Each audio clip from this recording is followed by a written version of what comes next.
Hi hello ವೀಕ್ಷಕರೇ, ಉಷಾಸ್ ಕಿಚನ್ಗೆ ಸ್ವಾಗತ. ನಾವು ಈ ದಿನ ಆಲೂ ಬೋಂಡನ ತುಂಬ ಸುಲಭವಾಗಿ ಯಾವ ರೀತಿ ಮಾಡೋದು ಅಂತ ತೋರಿಸ್ಕೊಡ್ತಾ ಇದ್ದೀವಿ. ಈಗ ಒಂದು ಬಾಣಲೆಗೆ ಸ್ವಲ್ಪ ಎಣ್ಣೆ ಹಾಕಿದ್ದೀನಿ, ಅದು ಸ್ವಲ್ಪ ಸಾಸಿವೆ ಮತ್ತು ಜೀರಿಗೆ ಹಾಕಿದ್ದೀನಿ, ಮತ್ತು ಸ್ವಲ್ಪ ಸೋಂಪು ಕಾಳು ಹಾಕಿದ್ದೀನಿ. ಸೋಂಪು ಕಾಳು ಡೈಜೆಷನ್ಗೆ ತುಂಬಾ ಒಳ್ಳೆಯದು. ಮತ್ತು ಒಂದು ಮೀಡಿಯಮ್ ಸೈಜ್ ಈರುಳ್ಳಿನ ಈ ಥರ ಸಣ್ಣದಾಗಿ ಕಟ್ ಮಾಡಿಬಿಟ್ಟು ಒಗ್ಗರಣೆಗೆ ಹಾಕಿದ್ದೀನಿ. ಇದು ಸ್ವಲ್ಪ ಹಸಿಮೆಣಸಿನ್ಕಾಯಿ ಮತ್ತು ಬೆಳ್ಳುಳ್ಳಿನ ಪೇಸ್ಟ್ ಮಾಡಿದ್ದೀನಿ. ಸ್ವಲ್ಪ ಮಿಕ್ಸಿಗೆ ಹಾಕ್ಬಿಟ್ಟು ಪೇಸ್ಟ್ ಮಾಡಿಕೊಂಡು ಈ ಥರ ಹಾಕಿದ್ರೆ ಬೋಂಡ ತುಂಬಾ ಚೆನ್ನಾಗಿರುತ್ತೆ. ಬೋಂಡಕ್ಕೆಲ್ಲ ಈ ಥರ ಹಾಕಿದ್ರೆ ಚೆನ್ನಾಗಿರುತ್ತೆ ನೋಡಿ. ಈ ಥರ ಸ್ವಲ್ಪ ಫ್ರೈ ಮಾಡ್ಕೊಳ್ಳಿ, ಒಂದು ಮುಕ್ಕಾಲು ಭಾಗ ಬೆಂದರೆ ಸಾಕು. ಈಗ ಆಲೂಗೆಡ್ಡೆನ ಒಂದು 4 ಆಲೂಗೆಡ್ಡೆನ ಬೇಯಿಸ್ಬಿಟ್ಟು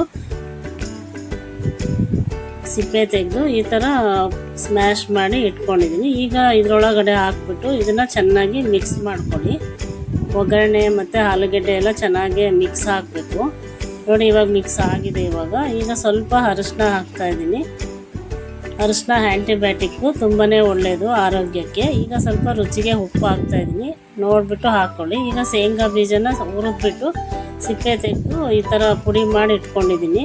ಮತ್ತು ಕೊತ್ತಂಬರಿ ಸೊಪ್ಪು, ಕರ್ಬೇವಿನ ಸೊಪ್ಪನ್ನ ಸಣ್ಣದಾಗಿ ಕಟ್ ಮಾಡಿ ಹಾಕಿದ್ದೀನಿ.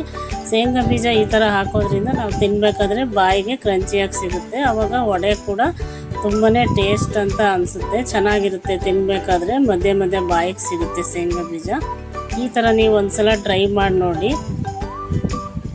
ಸ್ವಲ್ಪ ನಿಂಬೆಹಣ್ಣು ಹಾಕಬೇಕು. ನಿಂಬೆಹಣ್ಣು ಇರಲಿಲ್ಲ, ಅದಕ್ಕೋಸ್ಕರ ನಾನು ಲೆಮನ್ ಸಾಲ್ಟ್ ಇತ್ತು ಒಂಚೂರು ಹಾಕಿದ್ದೀನಿ.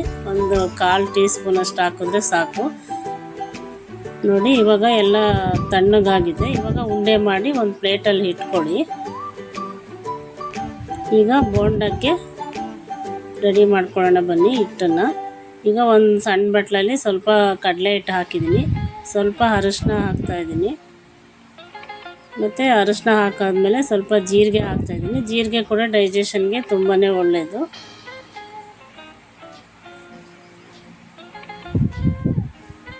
ಮತ್ತು ರುಚಿಗೆ ತಕ್ಕಷ್ಟು ಉಪ್ಪು ಹಾಕ್ತಾಯಿದ್ದೀನಿ. ಆಲೂಗೆಡ್ಡೆ ಇದಕ್ಕೂ ಹಾಕಿದ್ದೀವಿ, ನೋಡಿಬಿಟ್ಟು ಹಾಕ್ಕೊಳ್ಳಿ. ಈಗ ವಡೆಗೆ ಕಲಿಸ್ಕೊಳ್ಳೋಣ ಬನ್ನಿ. ನಾವೇನು ಮೆಣಸಿನ್ಕಾಯಿ ಬಜ್ಜಿಗೆಲ್ಲ ಹಿಟ್ಟನ್ನ ಕಲಿಸ್ತೀವೋ ಅದೇ ಥರನೇ ಕಲಿಸ್ಕೊಳ್ಳಿ. ಈಗ ಉಂಡೆ ರೆಡಿಯಾಗಿದೆ, ಹಿಟ್ಟು ಕೂಡ ರೆಡಿಯಾಗಿದೆ, ಎಣ್ಣೆ ಕೂಡ ಚೆನ್ನಾಗಿ ಕಾದಿದೆ.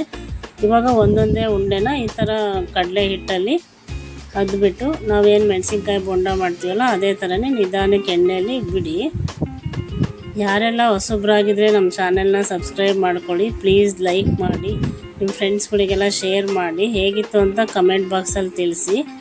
ನೋಡಿದ ತಕ್ಷಣ ಒಂದು ಲೈಕ್ ಕೊಡಿ, ಪಕ್ಕದಲ್ಲಿ ಇರೋ ಬೆಲ್ ಐಕನ್ನ ಕ್ಲಿಕ್ ಮಾಡಿ ಆಲ್ ಅಂತ ಕೊಡಿ. ನಾವೇನೇ ಮಾಡಿದರೂ ನೋಟಿಫಿಕೇಷನ್ ನಿಮಗೆ ತಕ್ಷಣವೇ ಬರುತ್ತೆ ನೋಡಿ. ಈಗ ವಡೆ ರೆಡಿಯಾಗಿದೆ, ತುಂಬಾ ಕ್ರಿಸ್ಪಿಯಾಗಿ ಬಂದಿದೆ, ನೋಡೋದಕ್ಕೂ ಚೆನ್ನಾಗಿ ಕಾಣ್ತಾ ಇದೆ. ಮಕ್ಕಳಿಗೆಲ್ಲ ಈ ಥರ ಮಾಡಿಕೊಟ್ರೆ ತುಂಬಾ ಇಷ್ಟಪಟ್ಟು ತಿಂತಾರೆ ನೋಡಿ. ತುಂಬಾ ಕ್ರಿಸ್ಪಿಯಾಗಿ ಬಂದಿತ್ತು ವಡೆ. ಆಲೂ ಬೋಂಡ ಅಂದರೆ ಇದೇ ಥರನೇ ಮಾಡಬೇಕು. ನೋಡಿದ್ರೇ ತಿನ್ಬೇಕು ಅನ್ನಿಸ್ತಿದೆ, ಅಷ್ಟು ಸೂಪರಾಗಿತ್ತು. ನೋಡಿದ ತಕ್ಷಣ ಒಂದು ಲೈಕ್ ಕೊಡಿ, ನಿಮ್ಮ ಫ್ರೆಂಡ್ಸ್ಗಳಿಗೆಲ್ಲ ಶೇರ್ ಮಾಡಿ. Thank you for watching this video.